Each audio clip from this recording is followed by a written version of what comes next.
effective communication is our topic for today, and we are going to start with a simple definition of communication. What is communication? I like the words of Myron Rush, president at Management Training Systems, when he said that communication can be defined as the process we go through to convey understanding from one person or group to another. Unless understanding occurs, we have not communicated. Poor communication, therefore, is not the absence of conversation, discussions, or memos. It is the lack of understanding. And I like this definition in particular because it focuses on understanding. A lot of times when people communicate, their focus is on activity.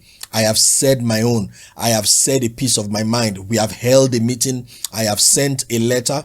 Okay, I have sent a memo. But the question is, the person that you are communicating with, did the person or does the person understand what you are saying? Like I've said in previous sessions, the duty is on the communicator to make sure that whoever is receiving his or her communication understands what he or she is saying. Okay, as a communicator, the duty, the onus is on you that the other person understands what you are saying. I like to say that communication is to an organization what the nervous system is to the human body.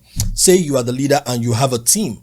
Okay, just like it is in your body, your nervous system sends and receives signals from the brain to the other part of the body. So you are the leader, you have a team, your communication system, all right, is what helps you to transmit signals to your team and from the team to the leader. So let's look at the importance of communication for a leader.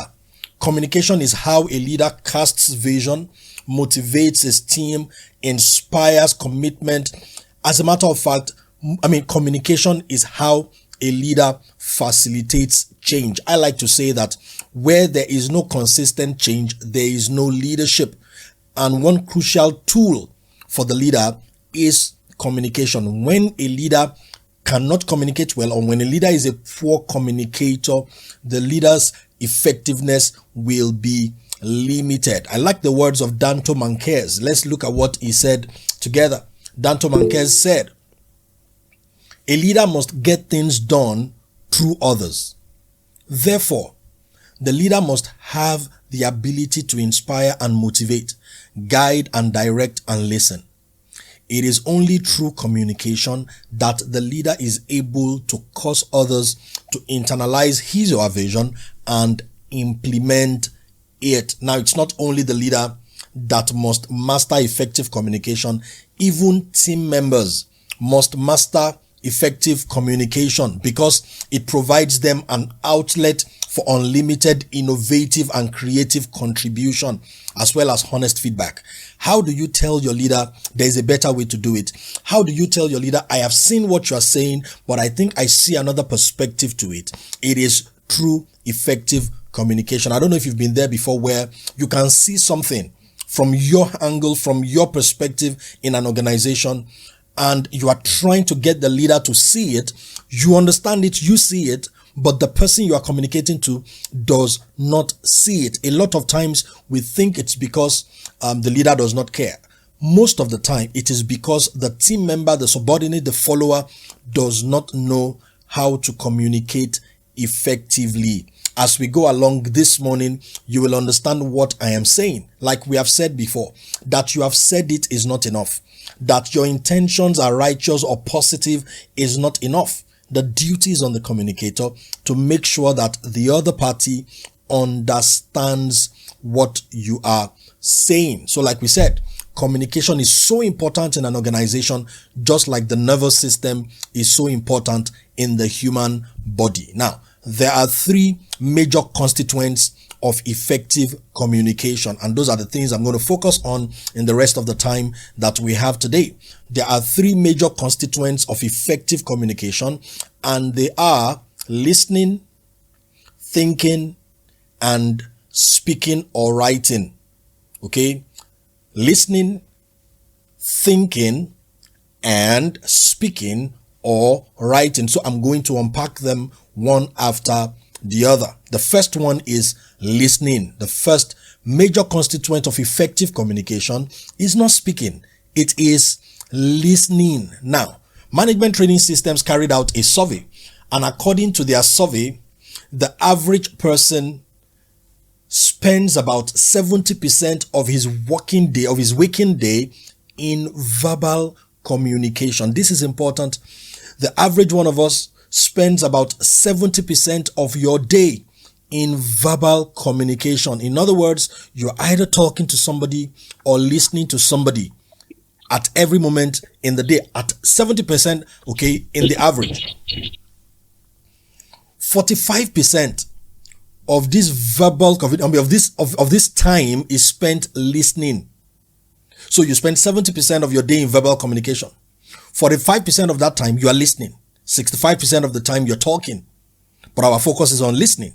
Okay, many people don't pay attention to listening as much as they pay attention to speaking. But 45% of the time you are actually going to be listening. Let's take a good practical example. At the end of our time together today, you will be able to tell anybody, oh, I was part of Life and Leadership with Segun today. Even for this session, most of us are going to spend up to about 80% of the time listening. Now, the third result will amaze you.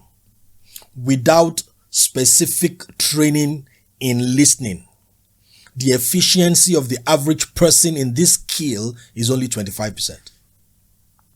If you are not trained to listen, your natural ability to listen, your skill at listening is just going to be at about 25%. So if listening is an essential element or a major constituent of communication, and your natural ability at listening for the average person is about 25%, what does it mean?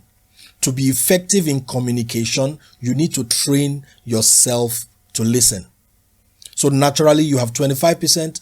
There is 75% of that skill that you can master. As far as I'm concerned, if you can take your skill up to 50%, up to 60%, up to 70%, that is going to be very fantastic.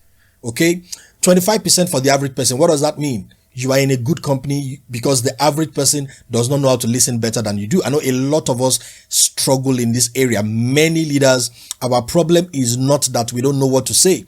Our problem is we don't listen. Okay, so you've got to what? You've got to train yourself to listen. I want to give you some suggestions when it comes to listening to become a better listener. I've got 3 suggestions. This is the first one. Always remember that poor listening skills will limit your leadership.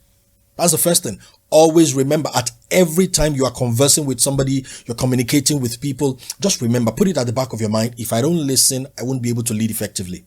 If I don't listen, I won't be able to lead effectively. Naturally, I have just maybe about 25% of skill in this area. I need to listen. I need to listen. Always remember that you have 2 ears and 1 tongue, which proves that you must listen twice as much as you speak. Okay, now we're trying to improve our listening skills. Make it a target for you to listen twice as much as you speak. In other words, if a conversation takes 1 hour and I am going to speak for 20 minutes, I must listen for 40 minutes. This is important. You are attending a meeting with your subordinates. Don't just go with your list of what you want to go and say. Go there and prepare to listen. Allocate time for listening. Let people know that you are listening to them. The second suggestion I'm going to make is that you prioritize active listening over passive listening, especially in important conversations. Prioritize active listening over passive listening in important conversations. So somebody is wondering, what is active listening and what is passive listening? Passive listening is what we're doing right now. Somebody is talking and I am just listening. Active listening is when the person has finished his or her presentation, you clarify what you think you have heard with a question. So a husband and a wife are having a conversation, and the husband says, after I get back from the office on Friday, I want us to go to the supermarket, and then after that, we can go to the movies. Let's say that's what the guy said. The lady will say in response, if I get you correctly, when you come back from work on Friday, we're going to the supermarket, and after that, we're going to the movies. Am I right? Then the man confirms, yes. That is active listening. You just don't listen, you clarify what you think you have heard by asking questions. It's amazing how that somebody is saying something, and what we're hearing, I'm going to show that in a moment, and what you think you heard is something different. So don't just assume you understand. Question what you have heard so that the person can clarify. So for example, the wife may say, if I get you correctly, when you get back from the office on Friday, we are going to the cinemas, and after that, we're going to the supermarket. The guy says, no, that's not what I said. We're going first to the supermarket, then to the cinemas. Now, somebody will wonder, what's the difference as long as we go to both places? No, the cinema is likely to close at midnight, but the supermarket will close at 9. So if we go to the cinemas before we go to the supermarket, there will be a problem. But let's assume the lady has checked out the movies showing, and the movie she wants to see starts at 7. The man closes from work at 6. Gets to the house at 6:30. The drive time from the house to the supermarket is 30 minutes. It's amazing the assumptions going on in individual minds as conversations are holding. So because she has checked out the movie, her movie is starting at 7:30. Okay, she has said to herself, we'll see the movie first. It's 1 hour, 20 minutes. After we see the movie, we go to the supermarket. The man is thinking, I need to pick an item at the supermarket Friday night because 6 a.m. on Saturday morning, when the supermarket will not be opened, I need to be somewhere and I need this item. So he says, when I close from work, we're going to go to the supermarket and then go to the cinema. As far as the child listening to the conversation is concerned, tomorrow after that he comes back from work, I'm going to have 3 hours to myself to play. That's what the child hears, you see, because once daddy is out and mom is out, I'm free. I hope we're getting this. Then just as they're about to leave, the mother says something like, okay, just make sure you do everything you're supposed to do. The child did not hear that. Because what the child heard when the daddy was saying it the day before, when I come back from work on Friday, we're going to the cinema, is they are going to be gone, I'm going to be free. Then the mother comes back and says to the child, have you done your homework? The child says, no, but I told you to do your homework. No, that's not what you said. You said, make sure you do everything that you need to do. And as far as the child is concerned, I will do my homework on Saturday. I'm not sure we're beginning to see where the confusion comes from when we do passive listening instead of active listening. The other thing I'm going to suggest, which is perhaps the last thing I will say on listening this morning, is practice perceptive listening. So at the end of today, I have shared with you 3 types of listening. There's active listening, there's passive listening, and then there is perceptive listening. What is perceptive listening? It is paying attention to non-verbal communication. Paying attention to non-verbal communication. Let's look at this chart together. It says that in most situations, or in some situations, 7% of the complete message is communicated in the words spoken. The remaining 93% is transmitted through tone of voice, which takes about 38%, or some non-verbal action or expression, which takes about 55%. What are we saying? If all you do is listen to what the person is saying, you can miss 93% of the message. That's why you want to practice perceptive listening. Beyond the words being used, you want to pay attention to tone of voice, to body language. For example, there is a difference between good morning and good morning. Okay? Good morning, good morning. From the perspective of a listener, you say the person greeted me. No, the person did not greet you. One person said, good morning, I'm happy to see you. The other person said, I wish you are not the next person I'm seeing right now. The person did not even say good morning, but the words you heard was good morning. For example, as a boss, okay, your employee comes in the morning, and that's the reason why when people are talking to you, you want to make sure you are making eye contact, because 93% of what they are saying to you is not in the words. So when you are the kind of person with your head down, you say, just keep talking, I'm hearing, you are missing 93% of the message.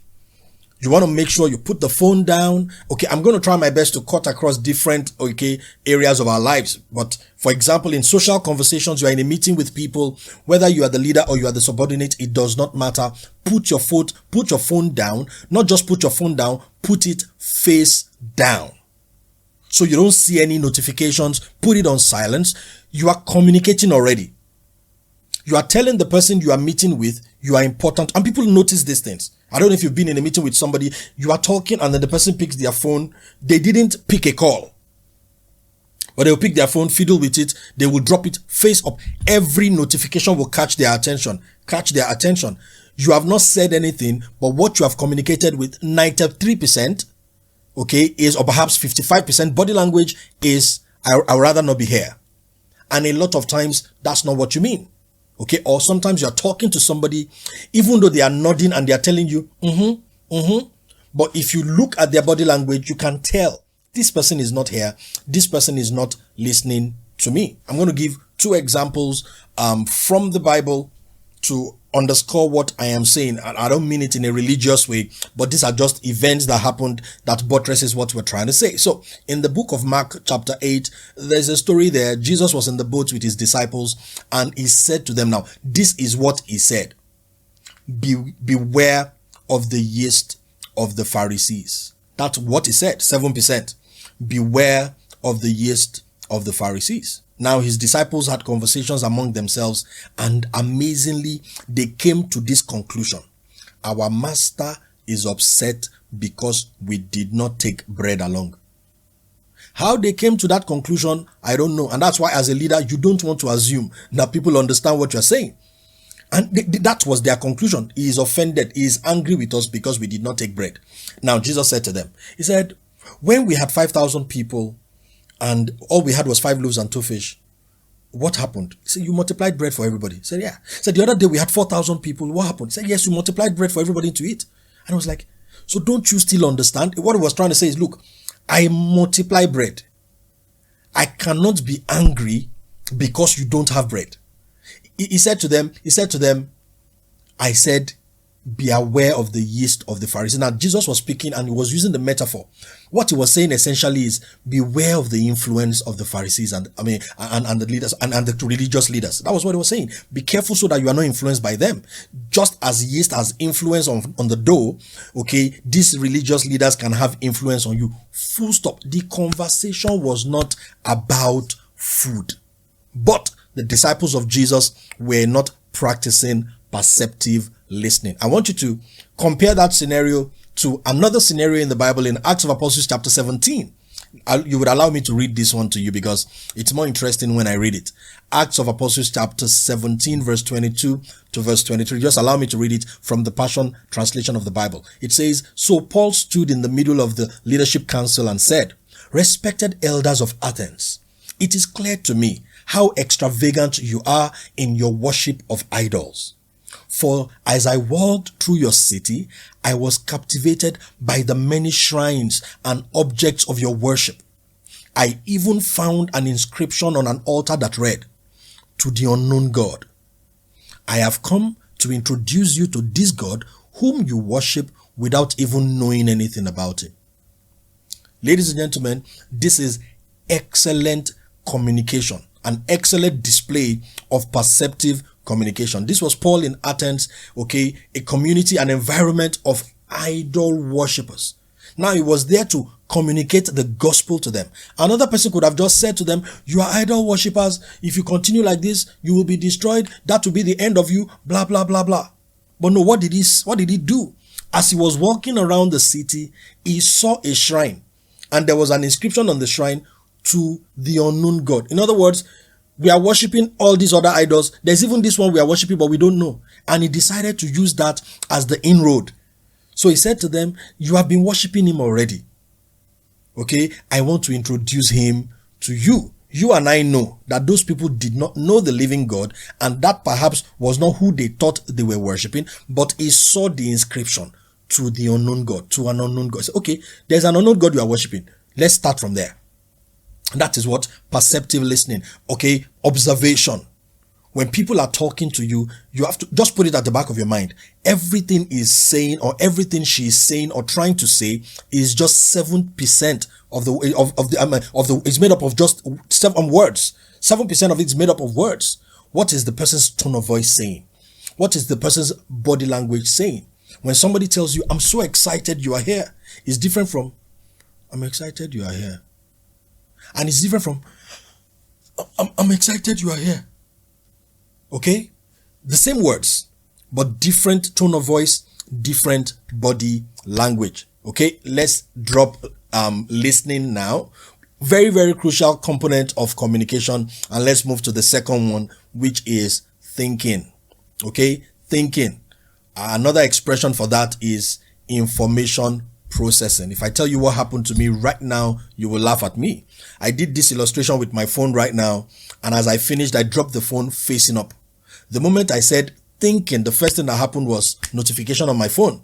The phone is on silent, but the light came up, and it took every self-discipline for me not to turn in the direction of my phone. So my phone is face down right now. If you are not in this meeting with your phone, you want to do the same thing. Not just in this meeting, anytime you are conversing with a human being, drop your idol. Some of us need to receive it like that, because that's what the phone has become to so many people. An idol. Drop it. Put it on silent. There are some meetings you go to, you don't even bring the phone in at all, because you want to communicate how serious you are, okay, to the person or persons you are communicating with. So let's move to the next one. The next one is thinking, or what I like to call information processing. Please take this from me. How you think is who you are. Okay? How you think is who you are. And what am I trying to say? Everybody has a bias. Okay? There is a way you think, and it is either helping you or it is hurting you. If you look at your life and you are not getting the kind of results you want, it is because your bias may be working against you. Let me give an example. There are people who are quick to believe that people are against them. All right, it's a bias. When anything negative happens, somebody's body language is kind of funny, somebody says a word you don't like, you are quick to conclude the person is against me, the person is my enemy, the person is out to get me. That's your bias. And there are some people who are so positive in their minds, they believe nobody has evil intention against them. And believe you me, as positive as that is, it can also be naive, because there are people with sinister intentions. And if care is not taken, your bias is either helping you or is hurting you. But your ability to communicate effectively is impacted not only by your ability to listen, but your ability to process the information you have received, okay, as you listen. So, to improve the quality of your thinking, you need to improve the quality of your soul food. Let me say that again. To improve the way you think or the quality of your thinking, you have to improve the quality of your soul food. That is the reason we went to school in the first place. Unfortunately, many people didn't get that memo. So there are people who have a certificate to show that they went to school, but while they were in school, they were too fixated on passing exams, they did not listen. So what happened is you did not allow your teachers, your lecturers to affect the way that you think. So right now you are a graduate. I don't know if you've met people like that before. The person has a certificate to show, masters in whatever, but when you talk to the person, you cannot sense intelligence, and it is because the person did not allow transformation to take place. So let me say it again. To improve the quality of your thinking, you have to improve the quality of your soul food. I'm asking you to expose your mind intentionally to great thinkers. And the best way to do that is to read their books consistently. I'm grateful for technology. I'm grateful for advancement. We have so many ways that information comes at us in today. Today now, for example, you are in this session. So many years ago, you may have had to travel to be in this session. But now with the power of technology, we can have meetings at a moment's notice. There are videos, there are podcasts. You can listen as you drive, as you exercise. But listen, nothing improves the quality of your thinking like reading. So no matter what you do, whether you want to do it electronically or you want to go to the good old paper, you must read. See, the process of turning words to pictures in your mind is what expands both your imagination and your vocabulary. That's why you want to make a habit of reading. Okay, you see, it's not that information is not coming your way. A lot of times it is the way you are processing the information, the quality of your thinking. And the only way to improve it, the best way to improve it, is by reading. Read extensively. Put yourself on a regimen. Do it intentionally. Okay, the more you expose your mind to creative thinkers, to great minds, is the more that your mind will develop. Now think about it. The disciples of Jesus were with Jesus.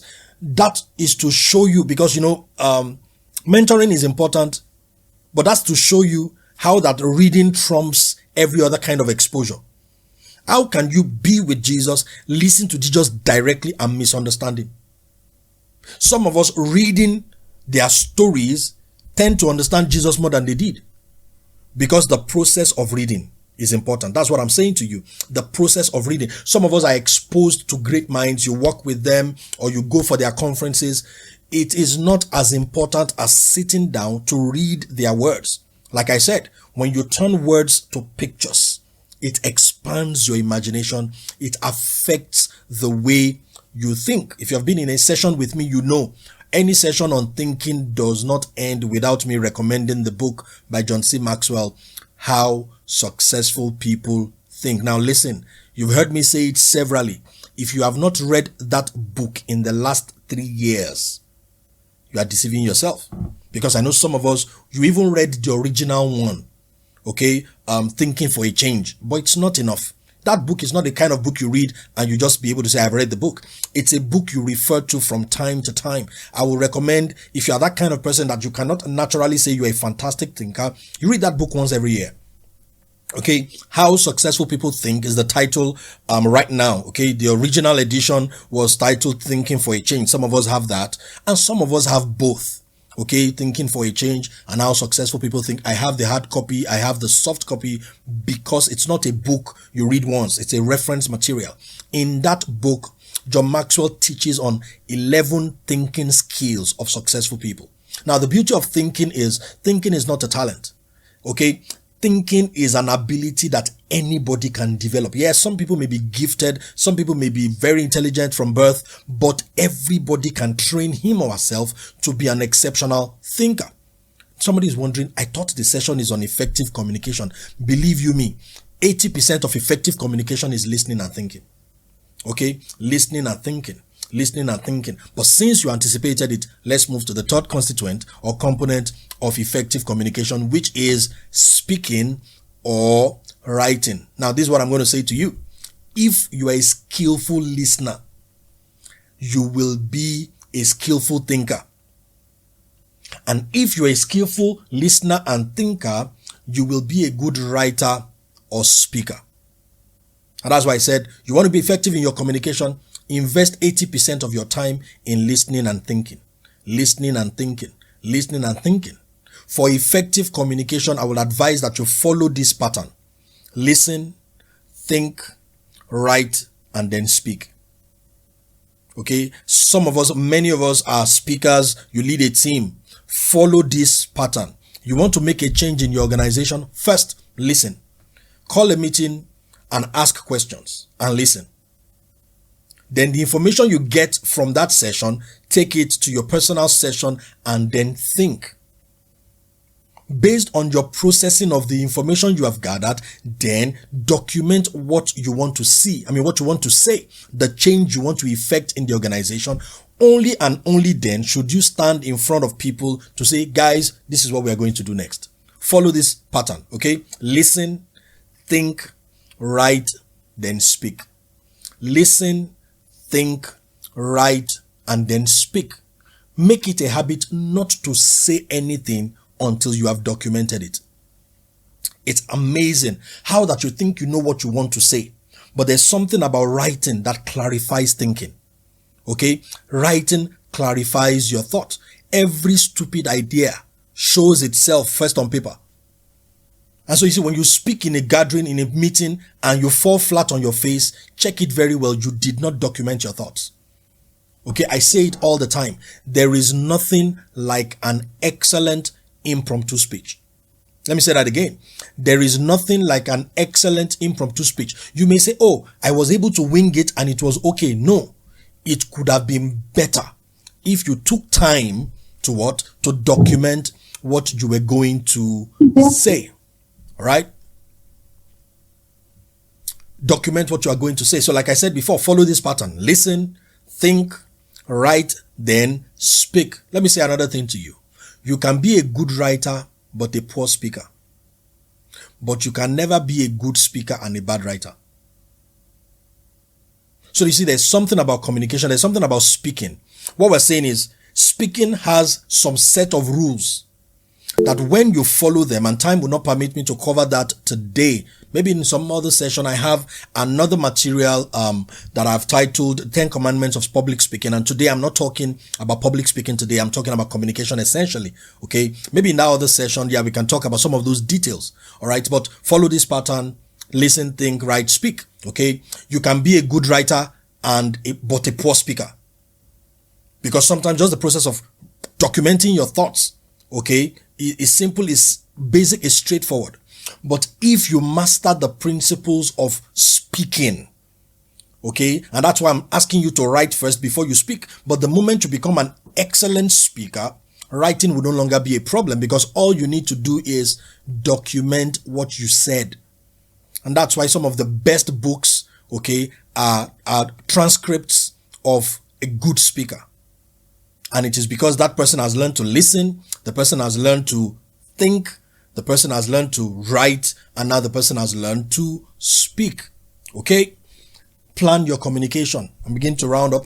Plan your communication. Like I said, there's nothing like an excellent impromptu speech. So plan what you're going to say. Even when you are asked a question, don't start talking before you think. In the split moment, just process it first and then let it come out. Process it first. And over time, okay, I do Q&A sessions, and it's amazing how that somebody's asking you a question. I'm going to start that, for example, from this Wednesday. You are answering a question that you never thought about before.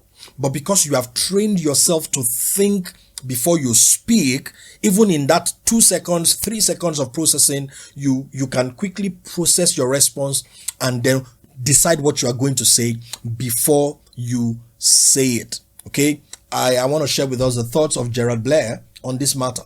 Gerald Blair said that, as with all effective communication, you should decide in advance on the purpose of the conversation and the plan for achieving it. Okay, you should decide in advance on the purpose of the conversation and the plan for achieving it. In other words, why are we talking? What am I going to say, and how am I going to say it? Before you open your mouth, before you say anything. So as we go along now, I'm going to round up by sharing with you some little ideas about speaking now. Okay, I want to focus on speaking as we round up. Now, to be effective in your communication, you want to always seek to convey understanding, not emotion, not opinion. Okay, there are two different things. Always seek to convey understanding, not how you feel. Okay, you are not trying to tell the person how you feel. You are not telling people off. That's not effective communication. You are not sharing your passion. No, you want to convey understanding. So let me give you some ideas that will help you do that. First, you want to mind your language. Okay, you want to mind your language. I've heard people say stuff like, English is not my mother tongue. Then don't converse in English. And I'm not talking about just English language alone.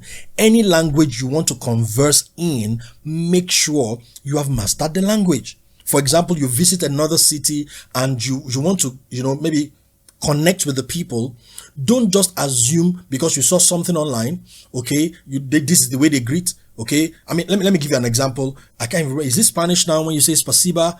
I think that's thank you. Somebody help me with that. What language is spasiba now? It's Russian. It's Russian for Thank you. Russian for thank you. Now, imagine I've gone to Russia and I want to greet the person, good morning, and I'm like, spasiba, spasiba, because I'm excited, but I did not pay attention. That you have read, let me give this example. This one happens to me all the time. I was born and raised in Ibadan City. And some of us, as you have succeeded in life, you forget that these things are important. I was born and raised in Ibadan City.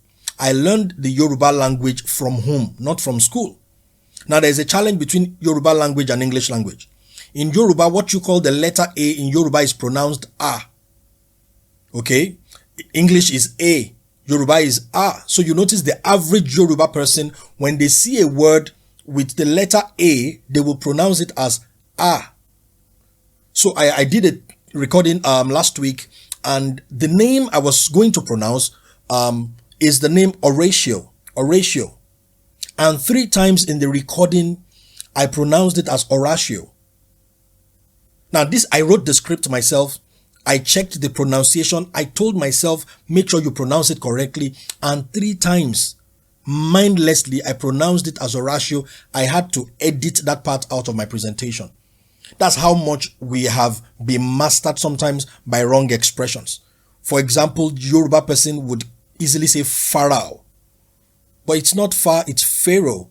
Okay? And it doesn't mean that you are bush. It doesn't mean that no, it simply just means you need to mind your language. You need to learn and master the language you're speaking. The same thing, I want to speak Yoruba language. Okay, my wife does this all the time. She will just be talking and she will use a Yoruba proverb. And I'm like, no, madam. Correct proverb, wrong application. Okay? Because, well, she knows the proverb and she likes to, and Yorubas, Africans especially, we like to buttress our presentation with, adages and proverbs. But you have to master the language. You've got to mind your language. For those of us, when it comes to the English language, please master pronunciation and punctuation. Please. Some people don't even know that punctuation occurs even in speeches. And if you don't understand punctuation, even when you are talking, you won't be able to pause at the right time and give the right effects to the words that you're saying. All right. So please master pronunciation, master punctuation, master vocabulary. It's important. Use different words, especially when you now speak regularly, you speak often. Try to use different words. Use perhaps instead of maybe. Okay, let your language be rich and flowery. You see, there is an entertainment quotient to effective communication. A lot of times, people would like to listen to you when they enjoy listening to you. When you don't master pronunciation, punctuation, and vocabulary, it's not fun listening to you. And so if you're saying something important, people can tune off. Another suggestion I'm going to give you is to use simple and short sentences. Okay, use simple and short sentences. In communication, brevity is a virtue. The longer you speak, the more you confuse your listeners.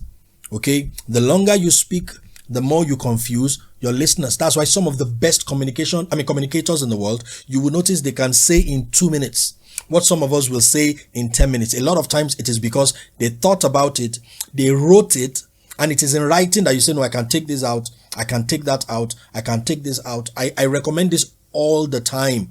Use, apps like Grammarly. All right. When you are writing whatever you want to present, Grammarly will tell you have used too many words. You can take these words out and still mean the same thing. I use Grammarly on every device, even when I'm typing chats. Okay. You will notice if you chat with me, I hardly use short form of words. The reason is because it will be a part of you, and then you are working on something important, or you are communicating with somebody very important, and then you are using abbreviations. Because it has mastered you to use abbreviations. They can't send you to school with all of those funds and all that money, and you come back 15 years later to be saying PLS instead of please. Okay? To be saying HBD. No, it's happy birthday. It's not HBD. And some people don't know when you cross the line. Oh, I was just chatting with a friend and now you've sent a message to your boss, because writing like that has mastered you. Some people even write pidgin English and they still write it wrongly.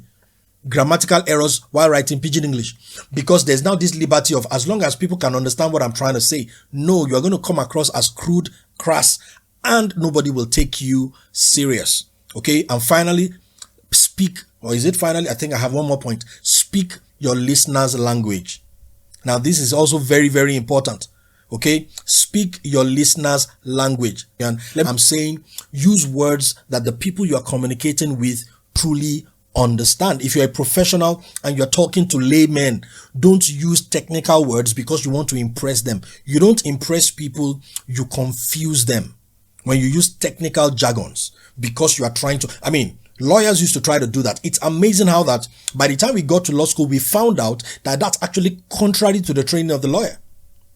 Okay, one of the most fantastic, greatest thinkers, greatest jurists, okay, of our time was actually reputed to be one of the simplest communicators because he will use everyday words, simple sentences to communicate what he was trying to say. Okay, let's read this from Gerard Blair. He said, words do not have meaning. People have meaning for words. Therefore, when transmitting our ideas and feelings to others, we should make sure the words and actions used mean the same to the person receiving the message as they do to us. Okay, that's why I said, speak your listener's language. Okay, speak your listener's language. And this one is just a repetition of something we have said before, but I want to present to you as an instruction. Do not undermine the effect of your speech with your tone of voice or your body language. In other words, don't allow your feelings to interfere with your speaking. Make sure that when you are communicating, both your tone of voice and your body language communicates the seriousness of what you are trying to say. All right? Don't jokingly tell somebody, I will kill you. Okay, the words is I will kill you, but your body language is menacing. It shows that you really want to kill. You can say, I will kill you. Now the person knows, okay, we are playing. Some people don't pay attention to their tone of voice or body language. All right? Or you get into the office as the boss and you're like, good morning. Now, somebody offended you in traffic, not the people in the office. Then you get into the office and you let there be a transfer of aggression because of a lack of self-control. You are allowing what? Your body language and your tone of voice to affect the effectiveness of your speech. This is my takeaway for you this morning from Gerard Blair. He said the key is to treat a conversation as you would any other managed activity by establishing an aim, planning what to do, and checking afterwards that you have achieved that aim. So I have said to you today to make sure you are conveying understanding. Let me add something to that. You can also use questions to clarify with your listeners that they understand what you have said.